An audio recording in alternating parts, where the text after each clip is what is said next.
Hey everybody, it's Femtrooper, and today I'm going to be reviewing Pokemon Moon.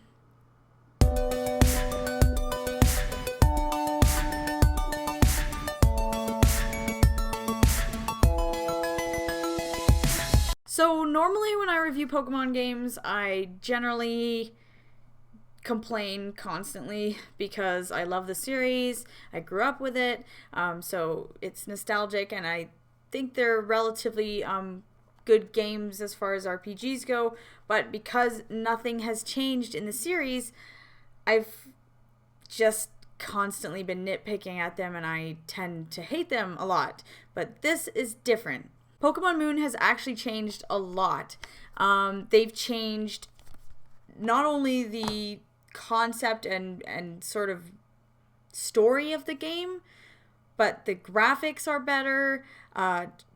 Just little things down to the villains. They've changed a lot of things, and it's made the game so much better to the point where I actually think next to the originals that Pokemon Sun and Moon are probably the best in the series. So recently I tried playing Pokemon Yellow because I thought, oh, I need a trip down a memory lane and it'll be so fun. But they are very, very archaic, and I have to say, despite the games being great on so many levels, they have not aged well in terms of just modern things that people are used to. They really, really are irritating. So having said that, the originals might be great for so many reasons. They introduced a whole generation to RPGs. They have all the standard cliches and tropes for RPGs or JRPGs. But man, they just sort of don't hold up. So I know they're great, but Pokemon Moon and Pokemon Sun are actually really good. So if you've not been playing the Pokemon series because you just hate it, I can see still maybe not playing this game because it's still a Pokemon game. The same format is there, the same battle system, all of that is still there. So if you just don't like the series, I feel like don't bother. If you're on the fence because you did like the series and you found that the recent ones just aren't that great, like you didn't really care for Black or White or X and Y, maybe you thought Alpha Sapphire and Omega Ruby weren't that great of a port, then I seriously recommend giving this a shot. And the reason I say that is mostly because of the story. So a story in a Pokemon game, it seems kind of odd. However, I was really okay with it. I know they tried doing this, about, 7 years ago-ish with Pokemon Black and White. They tried adding a little bit more of a story. It wasn't just the standard 8 gyms. It was that, but there was a little bit more going on. And then I remember hating it and thinking it was really just not done that well. But Pokemon Moon and Sun are way different. For starters, you aren't from the region, which in this game is Alola, which is pretty much supposed to be like Hawaii.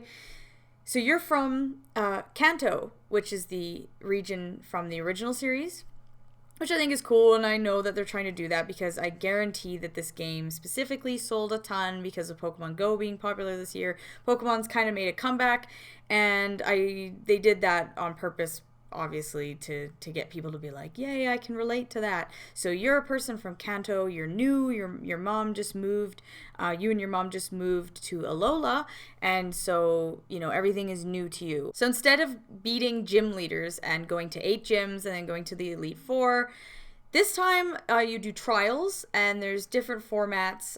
Each trial is different. Some of them are battles, some of them are going through areas with battles. It generally involves battling, but it's not the same as a gym leader, so I really appreciate that. So there's different trial captains, and then there's different islands in the Alola region, and so each island has a kahuna. So once you beat all the trials of that island, you go beat the kahuna, and each kahuna, because there's 4, is they're a part of the Elite Four for the eventual Pokemon League that they've never really had before on Alola.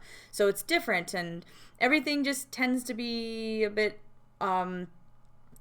different from all the other regions in the Pokemon universe. So I really liked it because I almost feel like I can't go back to gyms, or I can if they do it differently, if gyms are more interesting, because gyms are just so boring at this point. And this was neat.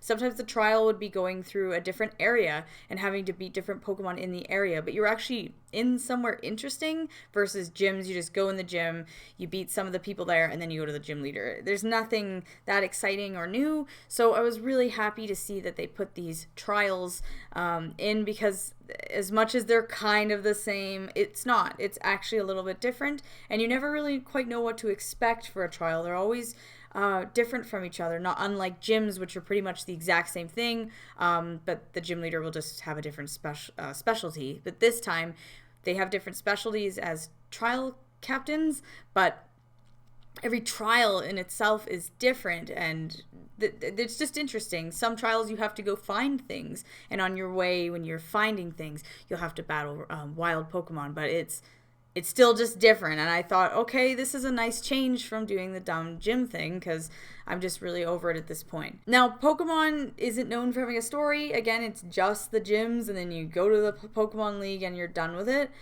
This time, though, I really enjoyed the story, because like I said, you're someone new to the region, so that's part of it, which isn't really a big deal. So you just, you meet some new friends there who travel with you and who are constantly meeting up with you in different towns. So as much as that's cool, I really enjoyed how dark this game got, because it took a really dark turn. And I'm not going to spoil that for anybody, but I'll just say that it got really weird, to the point where there's something at the end that really reminded me of actually the final battle with Gygus in Earthbound, and I thought, whoa, this really got strange.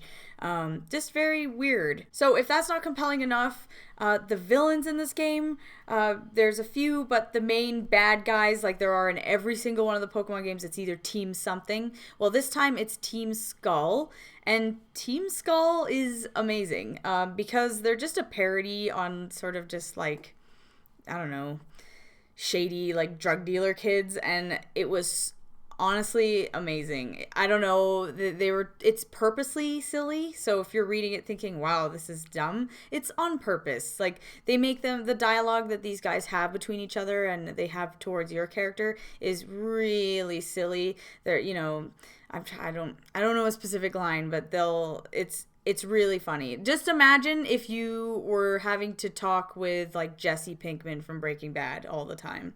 That's kind of how they talk, and they wear like bandanas on their faces, and they're always like making gestures, like they're so cool. It's done on purpose to be silly, and I thought it was really well done. I really enjoyed it. I thought they were a really good villain, because usually the last 3 or 4 Pokemon games, I've really thought the villains were just who cares. Every time you met up with them, it didn't matter at all.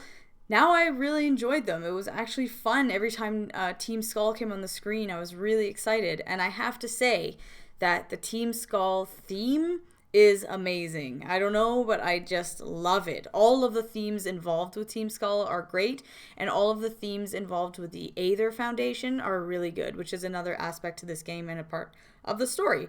Because as much as you're just a new kid doing the trials, you're not. There's so much more. You're having to deal with Team Skull, of course, like you are in every game, dealing with the bad team. But you're dealing with another issue involving a character named Lily, and she's sort of not your official travel companion. There's no travel companion, but you meet up with her all the time, as much as you do with another kid in the story named his name's Hao. But you always meet up with Lily. And there's something really dark, because she has a very interesting Pokemon that she keeps in her bag that you can kind of tell is obviously a really special Pokemon, but I won't give away too much because things start getting really weird, and I just thought that was great. I was so happy to see them taking a weird turn in this series, because it really did get interesting to the point where I was actually engaged and wanted to find out what was going on, versus most of these games where I could care less and just keep like tapping A over and over again. So I was really happy to see that they took initiative to actually make the game enjoyable to play, other than just the standard great battle system and good dynamics they already have. But it was nice to see that they actually made an effort to make these games more interesting story-wise, because honestly, Pokemon games start to get pretty dry pretty fast. Now, in terms of graphics, this game is the best looking game of them all. Everything has been so refined. All the character sprites look great. The actual towns look great. Everywhere you go is phenomenal. I found, all the routes that you travel on, they just look spectacular. This game looks visually amazing. It has this cell shaded vibe. There's different camera angles. I really enjoyed that. The whole thing looks great. In terms of towns, I wish there were better towns, I guess, because I know that there's been way more interesting stuff in other games, and this one, you're on an island and most of the towns have that tropical vibe, and it kind of gets old fast, but there are different environments. There's different things going on, and you go up a volcano and stuff, but just everything from going in a grocery store, it was way more detailed than in the past. They really put a lot of effort into just everything, the way characters are just moving and talking. It was really interesting. A few quick things I like in this game that they changed. The Z move thing is okay. It's not my favorite, but it is a neat addition. It's just basically a power up style move, which is nice that they added, because it came in handy sometimes. And then the thing I really like the most is that every Pokemon game you get a bike. I think in X and Y you got rollerblades, but you always seem to get a bike, and then it makes traveling way better. This game, you didn't get that because they did away with HMs. So instead of having an HM for like Surf or anything, Rock Smash or something, this time you just have a Pokemon that you can just call. So if you want to move fast, then you can ride a Tauros really fast, and the Tauros can do different things. And there's just different Pokemon that you can ride if you're in the water. Instead of having to put one of your Pokemon and be like, oh, I need like a HM slave. No more HM slaves. You can just ride one of the Pokemon that are given to you, which I thought was really nice. I hate HMs. I just feel like this time around Nintendo was listening to things that people hate and trying to improve things that people want improved. As far as the music goes in Pokemon Sun and Moon, I absolutely loved it. I thought it was a really good soundtrack. There are a couple themes that are like you hear all the time, and so they get really repetitive and they're just kind of cliche and boring, but a lot of the themes were really great. Like I said, all the Team Skull themes are great, the certain town themes are really good, and the Aether Foundation themes are really cool. And I won't say anything about Aether Foundation, but it is a place that you deal with and a group of people you deal with, and they're really interesting, and the themes revolving around that are pretty cool, very ambient, and just very interesting. I thought the score was really good for these games. So that's pretty much all I have to say for this installment of the Pokemon series, because normally if you watch my old Pokemon reviews for other Pokemon games, you'll notice that I tend to say, it's the same old thing, blah, blah, blah. I hate them, but I still play them. And it's sort of this love-hate relationship. This time, I actually really did enjoy my time with Pokemon. I'll admit, it's really long, and it's too long. I think it was about 30 hours. And although that's not that long, it just is for a Pokemon game. And I've spent way longer. I'm pretty sure I spent 60 hours on Pokemon Black, because back then there was no experience share, so it was just painful. And I'm glad that that is a thing now, because I can't imagine ever playing a Pokemon game again without experience share. It's just the worst.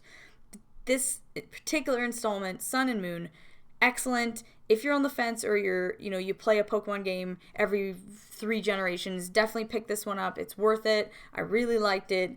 And because it took a weird turn and got kind of dark, I just thoroughly enjoyed that. I thought, so happy they took a risk and it's not the same old crap. So I was really happy. Everything was fun. Really, really solid game, and just really glad I enjoyed my time with it. So that's everything for Pokemon Moon, and I'll see you guys later.